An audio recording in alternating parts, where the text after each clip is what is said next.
Our film begins after the circumnavigation of the globe. Enrique, the slave of Magellan, now a free man, has returned home to his native village.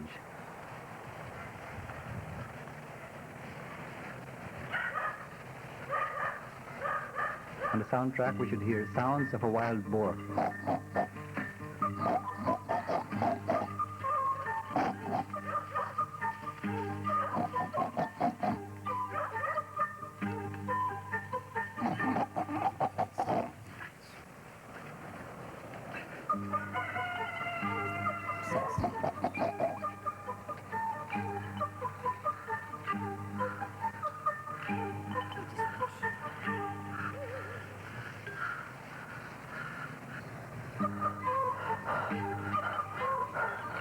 The yo-yo is not a toy for Enrique.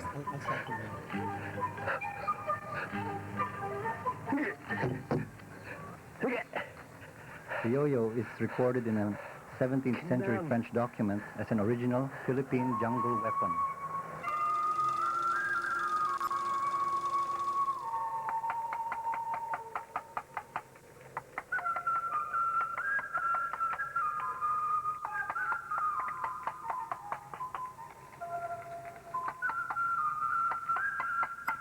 Enrique comes from Ifugao, a province where woodcarvers are abundant today.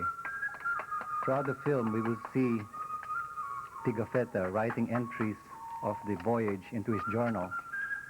But Enrique, being a illiterate, carves his memories of the voyage on wood.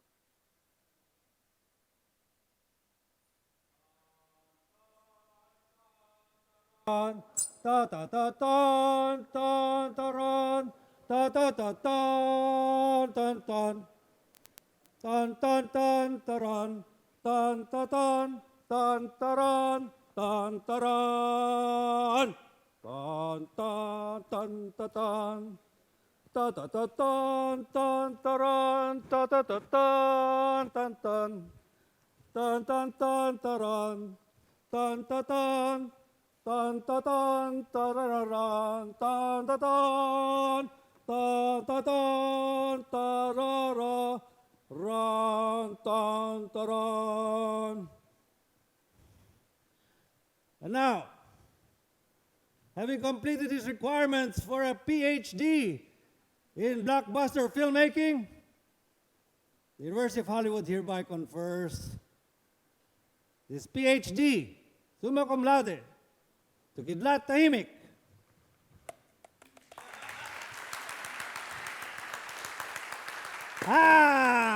Mwah, mwah, mwah. After 30 years, I finally have a passport to my livelihood and jobs. I can go back to my village in Ifugao and yes, start an economic business for my fellow villagers. Yes, we will create, what's the economic term? New higher per capita incomes. We will create jobs and we will join the League of Echo Chamber Filmmakers. Yes. Okay. And one last thing.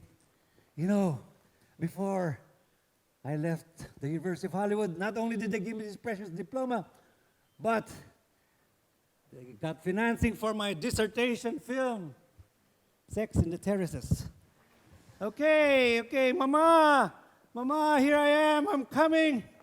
The wonderful rice terraces, they have not moved as in 3,000 years ago.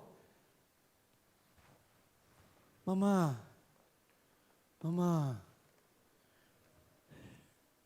you worked 35 years planting and harvesting every year. And now, let me offer this to you. You know, I've learned all the tricks. We can do whatever they do and make money. Yes, we'll do Rambo in the terraces. Rambo, don't you know Rambo? Just imagine on top of the rice terraces, helicopters. And slowly, our green newly planted rice fields, step by step, turning red with Hollywood ketchup. Mama, it's so easy, it's so easy. But Mama, why are you so sad? You should be happy after all these years of sacrifice, I'm back. Huh? I said that 35 years ago when I left, that I would make films about the Hudhud epic chants of our forefathers, that I would make films about Inabyan, the goddess of the wind,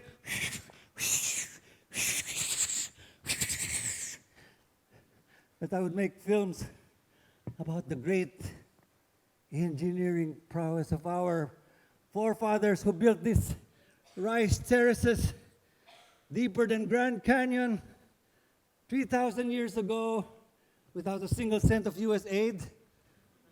But Mama, who will buy tickets for those films?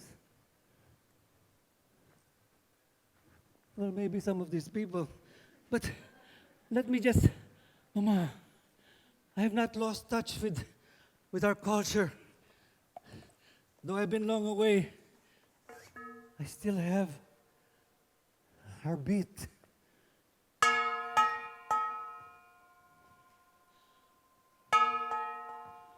One, two. Anybody from Ifugao, give me a hint. Okay.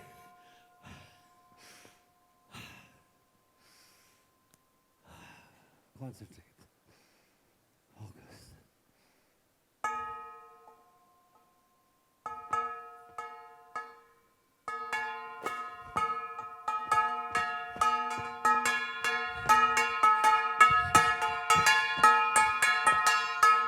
Okay. It's coming back.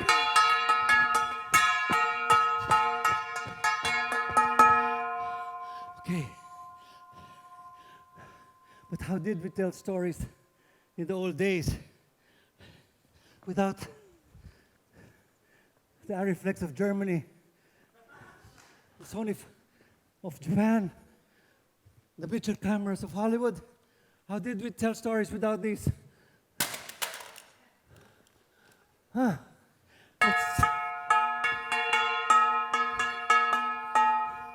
Okay, forget about our Rambo in the terraces. Forget about sex in the terraces. Let's do our own stories.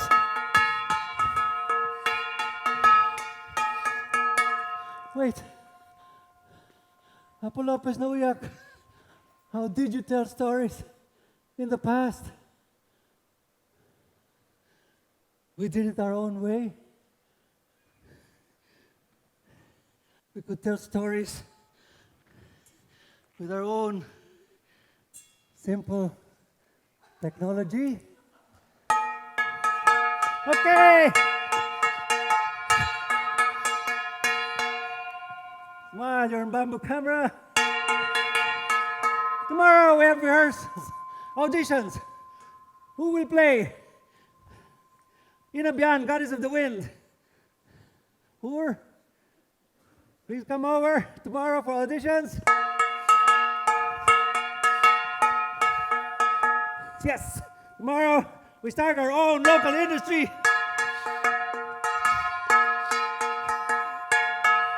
Long live the local story. Well, long live the indigenous tales. Down with the formulas of Harvey Weinstein. Long live the Sharjah Film Festival. Kidlat, don't go too far. I need you back.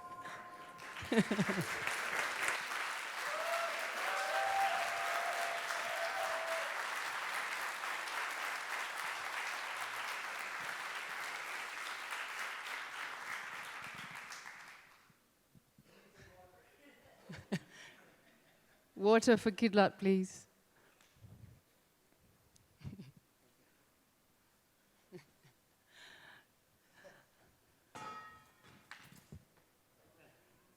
At 7-7, I can still prance around.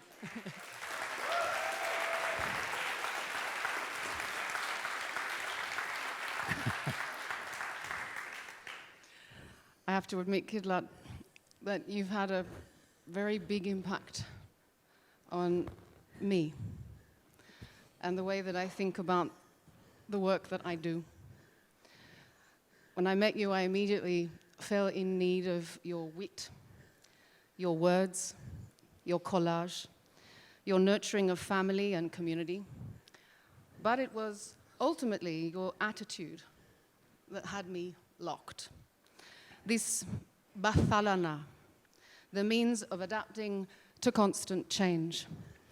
It really spoke to me and my own context of socio-political chaos and red tape where I live and work in Vietnam, where the only way is to live, to adapt, to be flexible, and to revel in what is invisible, unmarked, and unfinished.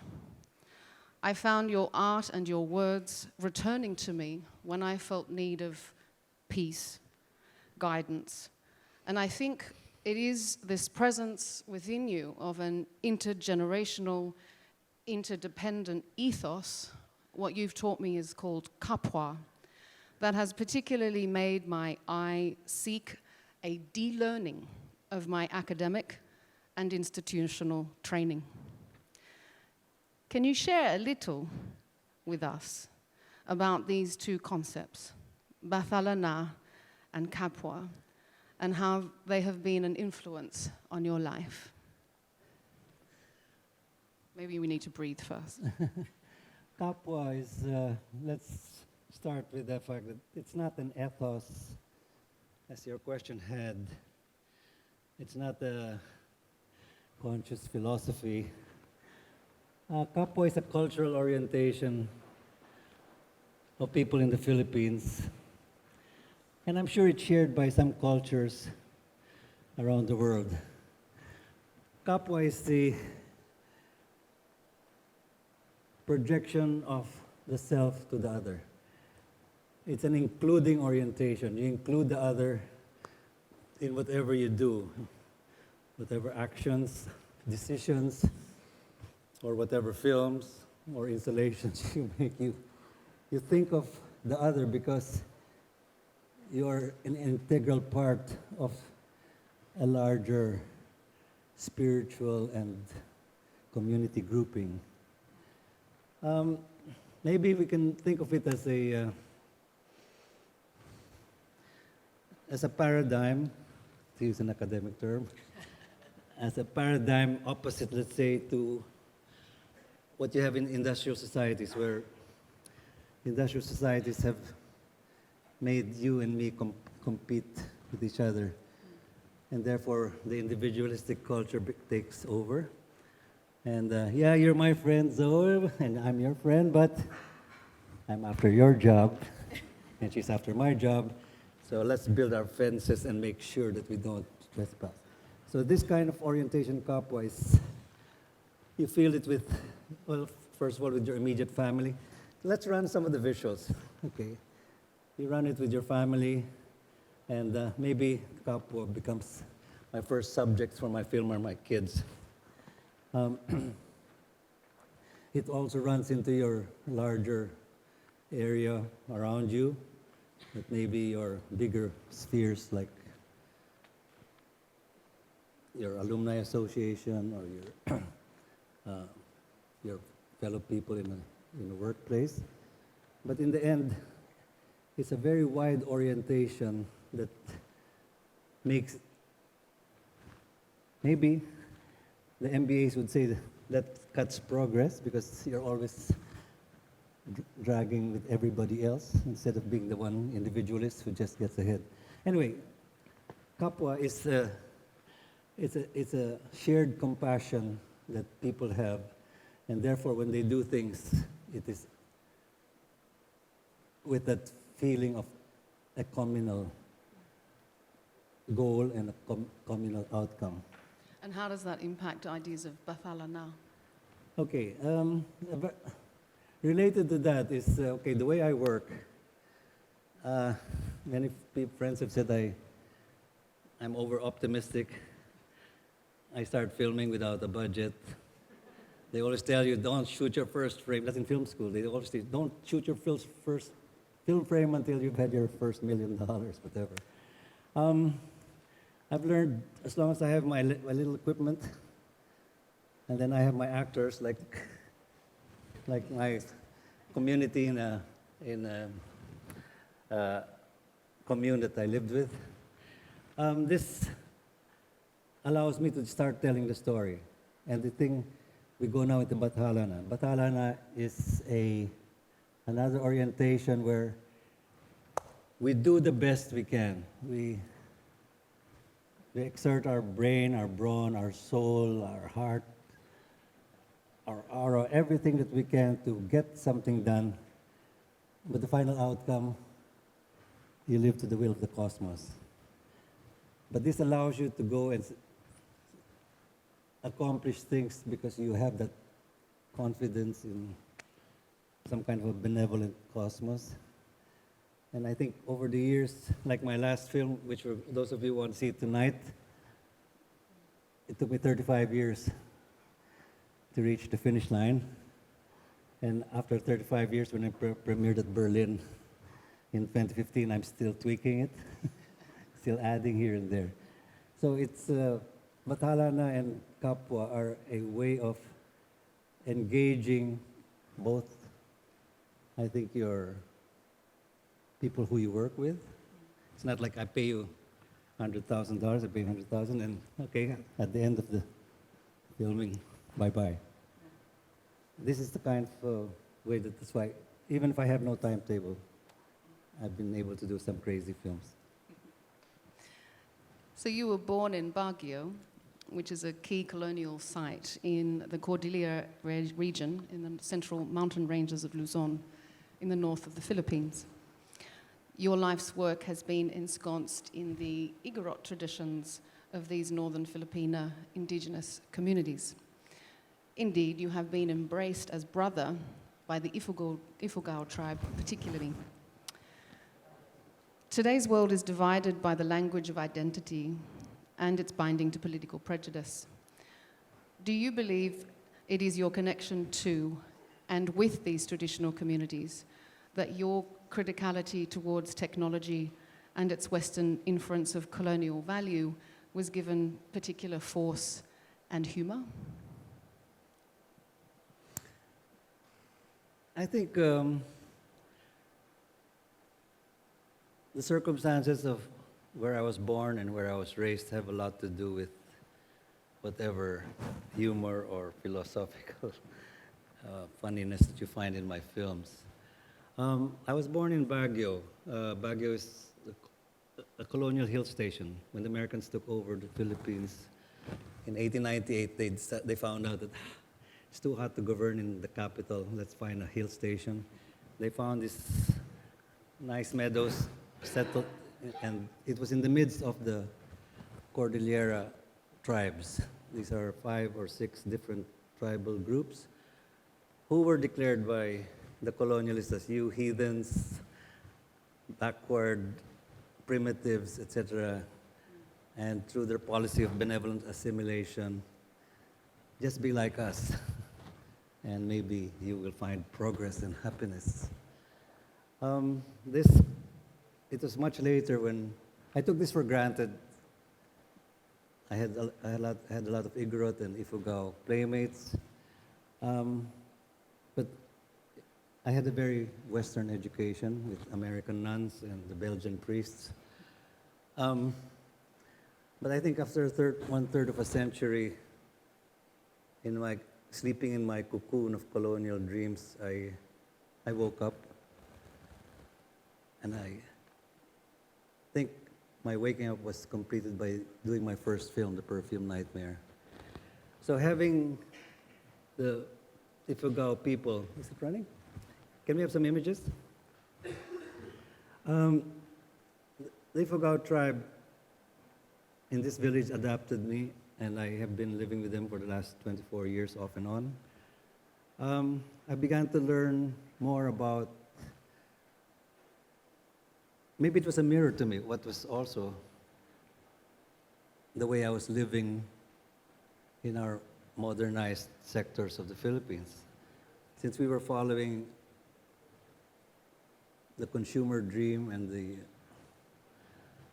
progress dreams, and like in my first film, I'm fascinated by Werner von Braun creating the first moon rockets, and I dream to become the first Philippine astronaut.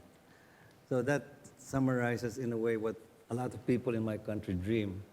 Now, I don't want to judge that this is a bad dream or a good dream. It just, somewhere we have lost,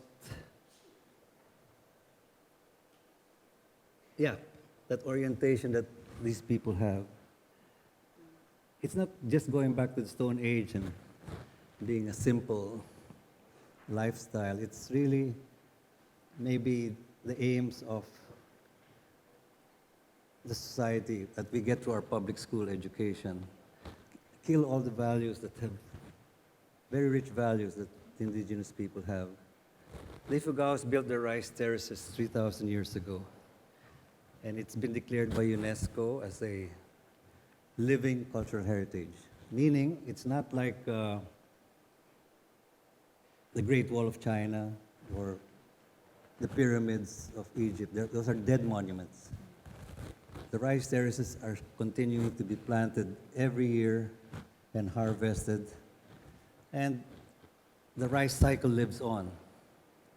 I think for me, they have found a zenith, a civilization level that they don't have to build autobahns, they don't have to build rocket ships and the fastest turbo jet. They are at home in the world. I think that's what I wanted to bring out. Bathala and kapwa are ways of being at home in the world. Not always being fidgety, what am I going to acquire next? What do I have to keep up with everybody else? Echo chamber acquisitions. And if I've learned a lot from them,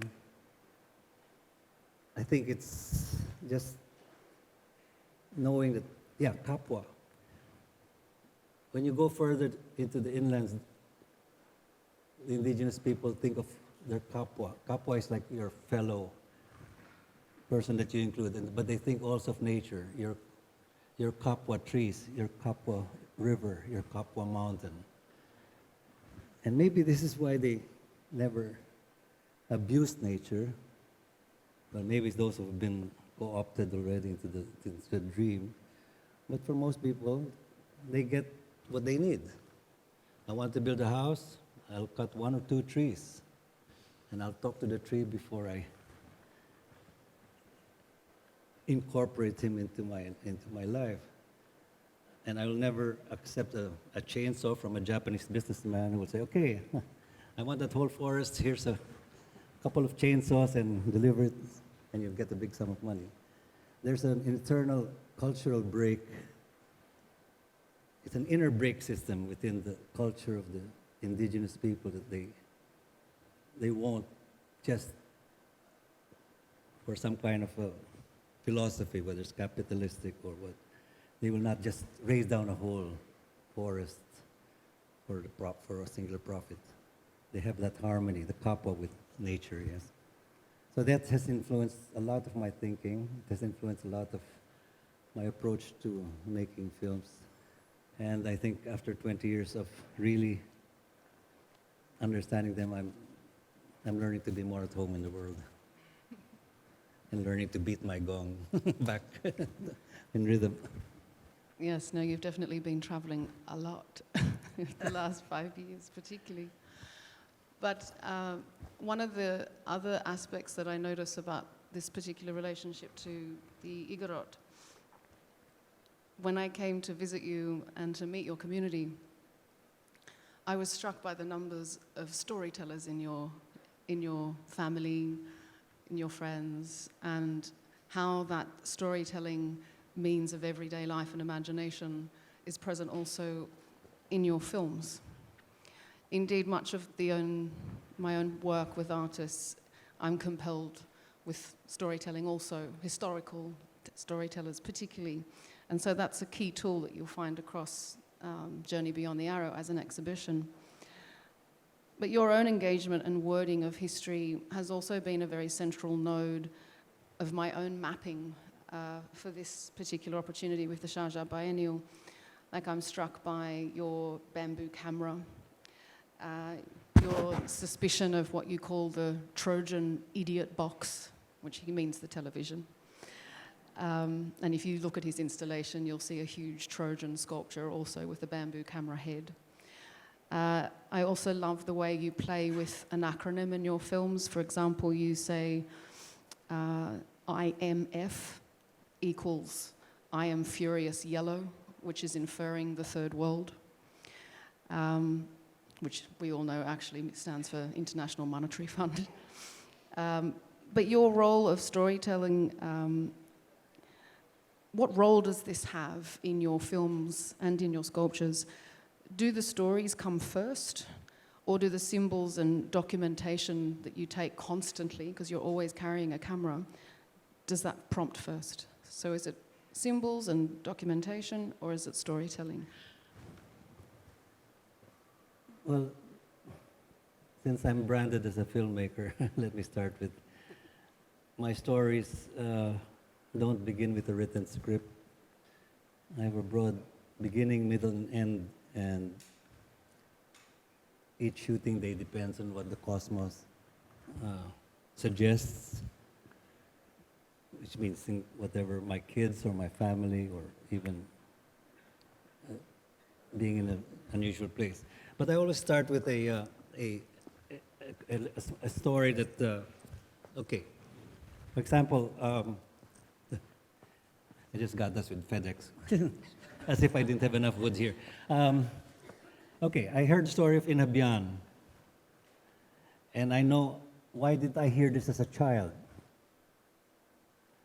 So I feel Inabian is one of the things that maybe I would like to share. And so I start with Inabian as a first element. Then, yeah, we know about Marilyn Monroe, and why not make Inabian more palatable to those who are used to the echo chamber of, and make a story. So by juxtaposing them together, yeah, we don't have subways in Ifugao. So where's the wind coming from? Okay, so I have my story that she's being blown, but I add to the story a political frame or a culturally political frame that stay away. We have an overdose of Harvey Weinstein stories. Let us do our own stories, so keep your distance. And so why not bring in an independent filmmaker? And there's the independent filmmaker. And yeah, why not have him have his bamboo camera? For me, a metaphor of telling the local story. And in a way, this has become my little installation that I bring often to film festivals. But over the years, it has grown so big, and thanks to the Sharjah Festival, I have my super mammoth of a installation. Would you believe 3 containers? So that's how my storytelling develops. I may have a beginning and a middle and an end, but afterwards, I keep shooting my kids or an event at school, like we saw earlier. We see how they join political rallies, and maybe... Should we show some images? Yes, Yeah. sorry.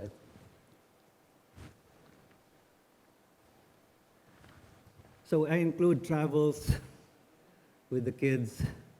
I include their school events. And then suddenly, we're trying to throw out the dictator with yellow people power. And over the years,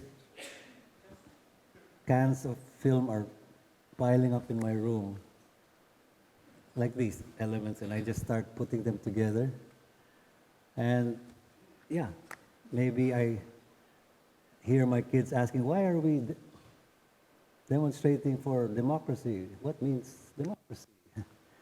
And you have to tell it in kiddie words. But you know that the audience will also pick up some nuances that maybe they have taken for granted. And then when we kick out the dictator, they said, what means the dictator?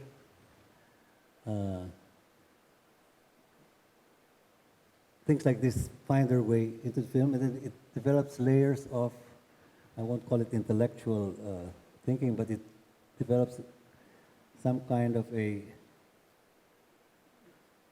message or a thought cluster about how this world maybe will have to deal with future fellows like Donald Duck, Donald whoever, or our president in the Philippines. And it's a process that storytelling just comes from accumulated parcels, no? So for example, with this, I ended up with a bigger life-size statues, and I had them in boats. And then when Sharjah said, hey, we have this big room for you, I started thinking of aerial battles, the kamikaze fight, you know, which in the old days, they said the bad Japanese kamikaze pilots, but actually kamikaze comes from, kami means gods, and katsi means winds, the divine winds. Because once, when the Mongols were about to attack Japan, the typhoons came, and they were benevolent winds that sank the Mongol fleet and saved the people. So I like the concept of the old echo chamber of Hollywood films always showed them as bad guys. But then so it has grown, and that story has grown, I think, very out of proportion in my scale. But thank you for giving me that space. And it's a parallel to the way my films happen. I don't make films, they happen. Yeah, I was quite struck by the fact that when I first watched Perfume Nightmare, and then the first iteration of you with Memories of Overdevelopment, which is screening this evening. Indeed, it's still ongoing. I think you're still editing this. I was really struck by the sculptures in the piece, and I kept seeing repeat characters and repeat sculptures across your films. And I started to also, after visiting you, started to see how you lived with these sculptures. Indeed, they are a part, you'll find them in Kidlat's home, you'll find them in Ililike Cinema that he built, in the art center that he built. And these sculptures are actually much more than just commodified props. They are characters that are landmarks of how you have moved through your last 40 or so odd years of making. And I think it's quite revealing that you have been so boxed into a film world, and that no one until very recently has looked at the vast amount of collaboration that you have nurtured and indeed supported with the carvers and the various woodsmiths of the Ifugal particularly. So I'm really also very grateful to the Sharjah Art Foundation for enabling us to be able to realize this crazily large diorama that has emptied Kidlat's home. But I'm also very much inspired over the years by not only Kidlat, but a vast majority of artists that are also in my platform for the biennial. Those that are committed to community, and that commitment to community is ongoing and it's a life's work. Your art center in Baguio was active. There's constant exhibitions that are unraveling and unfolding. And indeed, these wall structures are constantly being built and brought down and built and brought down again. So even the buildings themselves are not finished, just like your films, where decades of footage are migrated into digital formats, rendered and reworked again. There's almost an acceptance that a story is forever being retold, a mode I believe that we really all should embrace when it comes to understanding the cause and effect of history. However, the film world and the art world They rather focus only on what is complete and thus marketable. So what is your relationship to the idea of completion? How do you think these mass systems of distribution, such as the film world and the art world, how can they change or benefit from a perspective that nothing can ever be really done? You mean done in this lifetime, or are you including several lifetimes? Yeah. Okay, here's a little trivia. I had to fight a kind of an echo chamber, a system that had been implanted in me. For your information, I got an MBA when I was 25 or 22 in America. And this is a kind of a structure and orientation tells you to stay on track. Make your life plan and do according to and what you want, and one day you will be up there in the corporate world in Wall Street. This kind of orientation was also accompanied by a dictum, time is money. Do you guys know who it's from? Who said that sentence?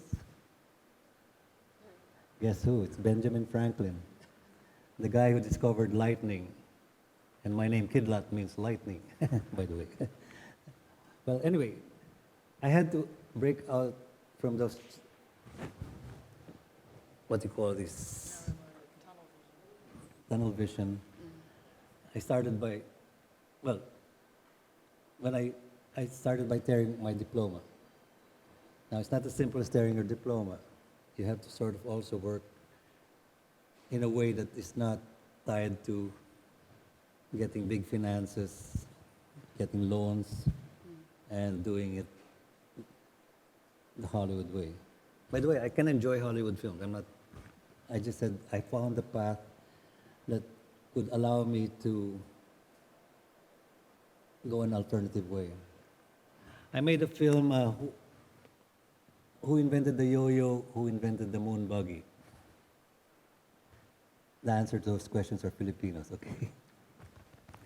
But let me just, it's a third world astronaut who wants to be the first man to play the yo-yo on the moon. Can we show the visuals? Okay, let's have some visuals. This is the fourth one. Yeah, okay, never mind. Anyway, and then he has to find his vehicle, and I make a bathtub my vehicle. I think you saw that in the earlier scenes. And I find an alternative fuel because there's an oil crisis. So I get onions as my strong power. And in the end, I can't make an experiment bringing a chicken to the moon, so I bring an egg because of weight limitations.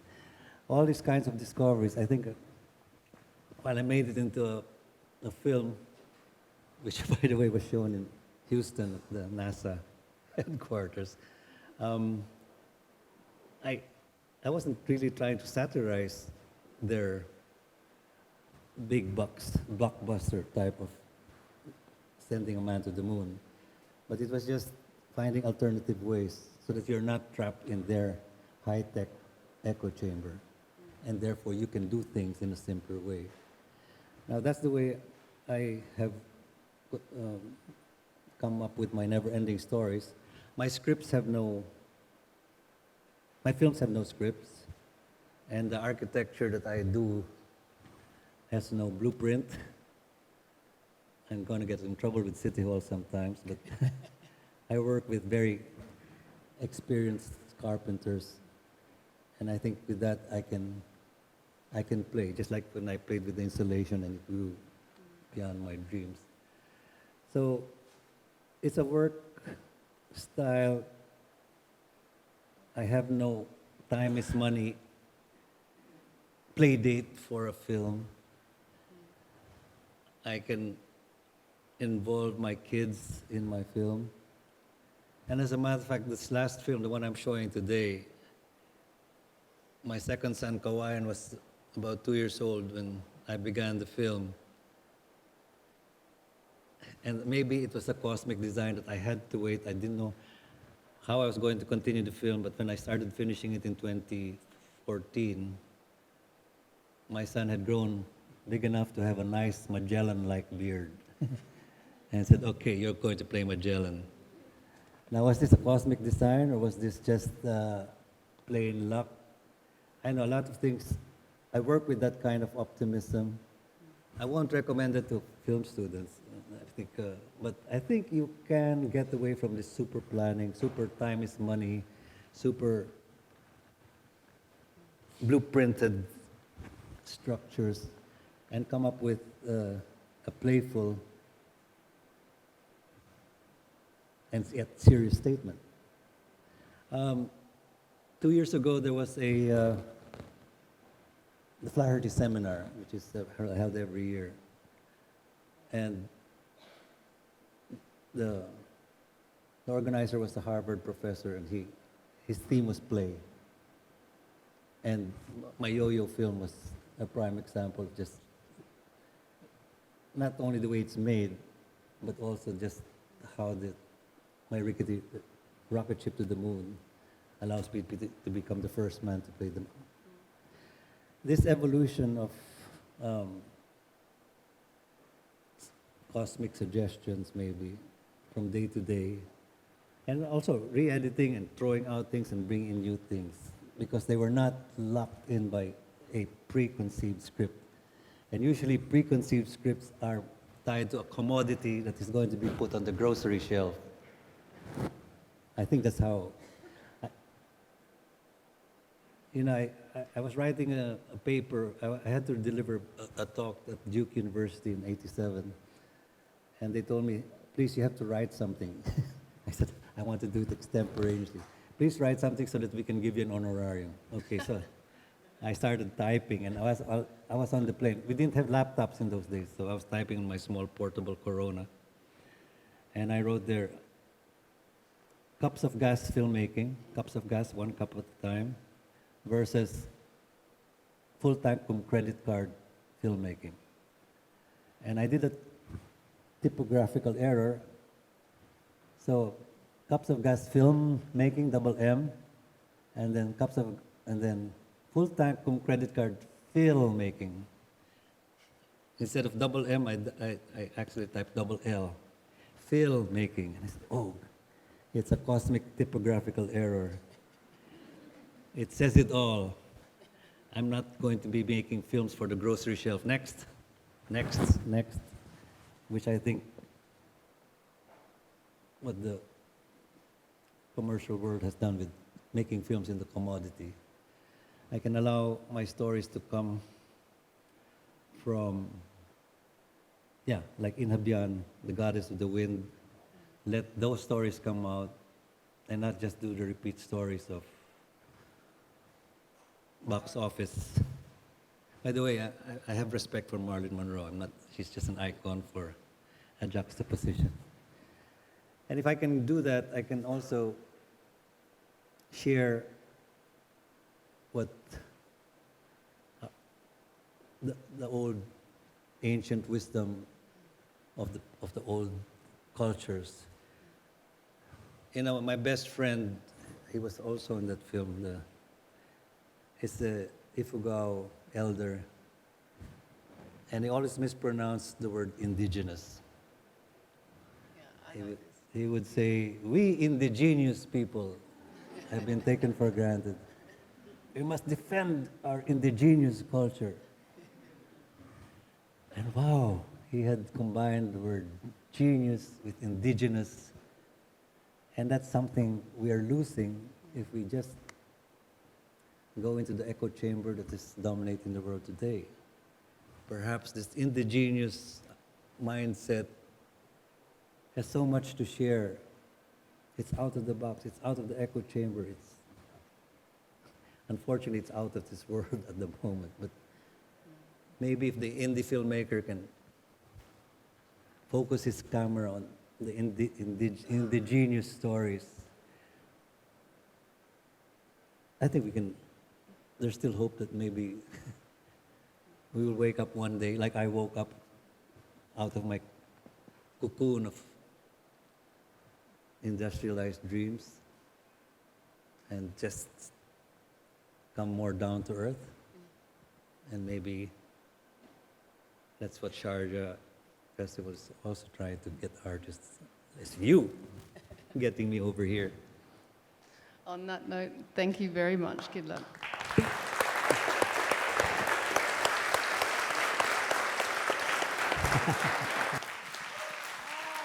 No camera!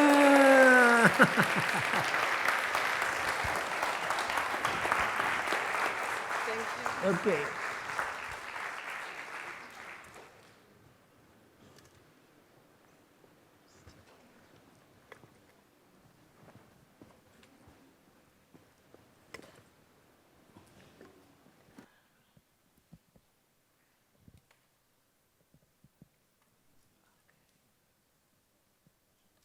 You want your... Okay.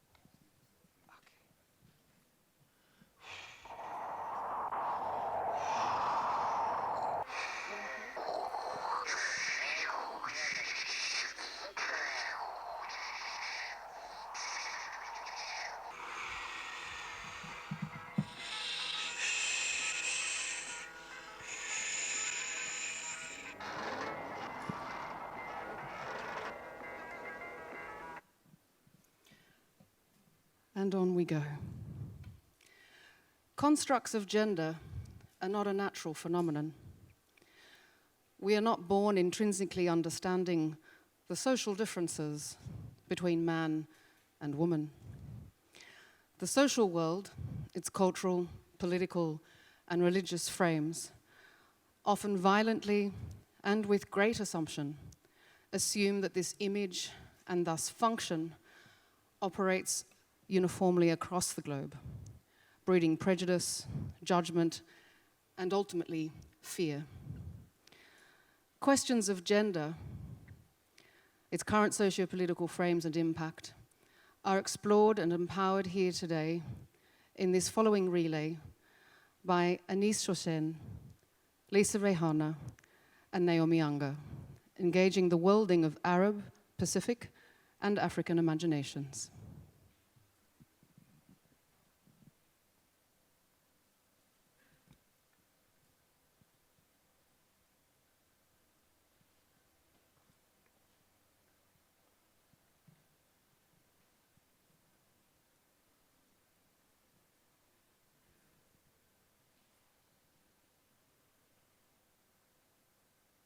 نحن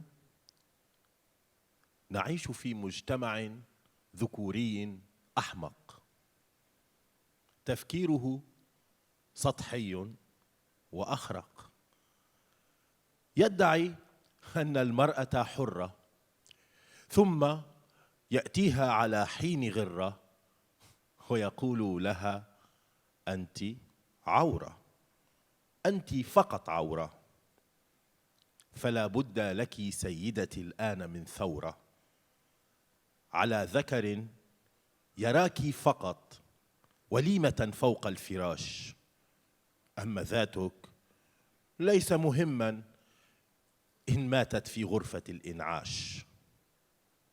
أأنت فقط جسد؟ أين كيانك؟ أين دورك في صلب مجتمعك؟ أين مكانك؟ أفي المطبخ؟ يا سيدتي، الذات لغير الله لا ترضخ. يا سيدتي، قومي وثوري على هذا المجتمع الذكوري. يا سيدتي، قومي وثوري على مجتمع يسبك، يهينك، من لباسك يدينك، يسلبك الشرف. لا مشاكل، فشرف المرأة عود ثقاب، ليس كشرف الرجل متجذر في التراب. أصلاً في مجتمعنا ليس مهماً أن يكون للرجل شرف، فالرجل رجل مهما كان في ذاته من قرف. ما هذا الغباء؟ قومي فثوري بحق السماء، ثوري لذاتك، ثوري لمعنى حياتك، ثوري ليكون قرارك بيدك لا بيد ذكر أصدره قبل مولدك. يا امرأة مستعبدة من أهلها، ثوري لتكوني فاعلة لا مفعول بها، ثوري لتكوني في الصدارة، لتكوني منارة، لتكوني فعلا امرأة عن جدارة. شكرا.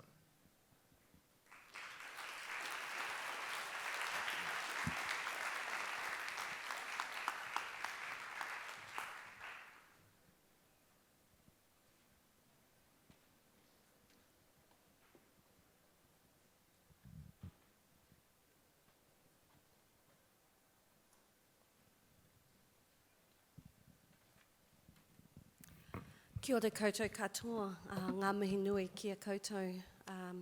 My name is Lisa Reihana, and I'm of mixed descent, Māori and Pākehā, English and Welsh on my mother's side, and Māori on my father's side. So for me, becoming an artist is a political act. I suppose I've been considered at the forefront of lens-based practice, a teacher, to share the knowledge that I've gained. And my mission has been to create powerful and contemporary images of Māori for urban audiences, something that was missing during my childhood. These images here, there's the marikihau. I have an artistic practice that privileges a female voice within a colonised Aotearoa or New Zealand. I wanted to show images that respectfully transgress Māori traditions, hence the employment of the lens, the camera, Photoshop to create new images. This is a piece called In Pursuit of Venus, which I made for the Venice Biennale. For me, it was co-opting a French scenic wallpaper called Les Sauvages de la Mer Pacifique, and using that to create a platform where indigenous people can take their own voice back, have their own agency, and really speak back to Europe and an imagination of us.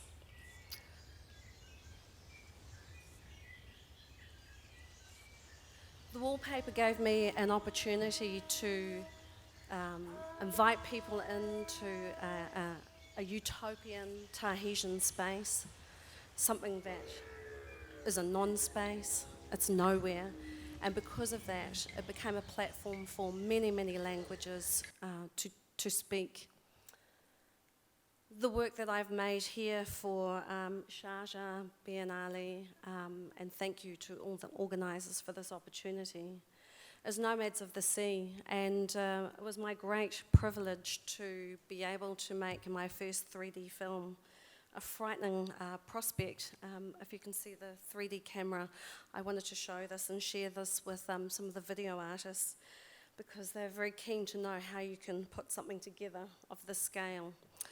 For me, I was able to work with a really big production company down in Wellington, Sir Peter Jackson's studio, and this on the right hand side I'm working with Tony Pratt, working with the Mystica, and on the left hand side is a collaborator, Sam Tozer, who's a DOP and editor.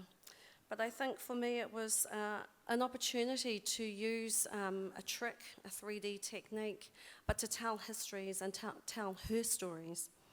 So the work, Nomads of the Sea, is part fiction and mostly truth. But it begins with a fight between two women, Charlotte Badger and Puhi from a northern tribe where my father comes from. Because I was interested in the cultural circumstances for women in 1806 and how 18th century European law contrasts with Maori morality. I wondered how the first white woman came to live amongst Maori and why a Maori chief would welcome a fugitive into his homelands. Charlotte Badger was a woman who lived off her wits, and Puhi is an ambitious woman, and I wanted to use her as a character to talk back to the woman that we once were before the process of colonisation. They both had to prove their worth when muskets were the ultimate weapon.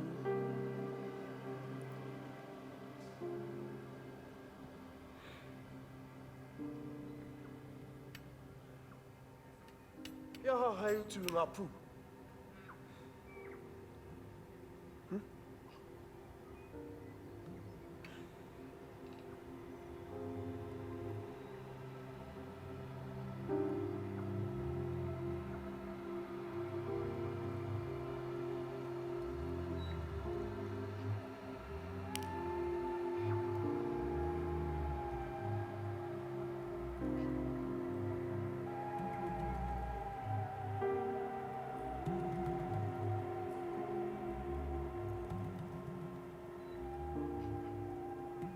E taku rangatira, o tātou wahine, o tātou wahine.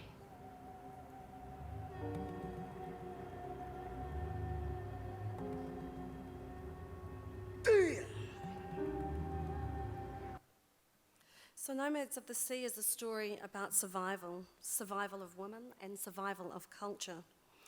It's about the next generation and ultimately an arms race, which ultimately led to the demise of Maori at that time and as we know it. It is set at a point in time when the project of colonisation overran us.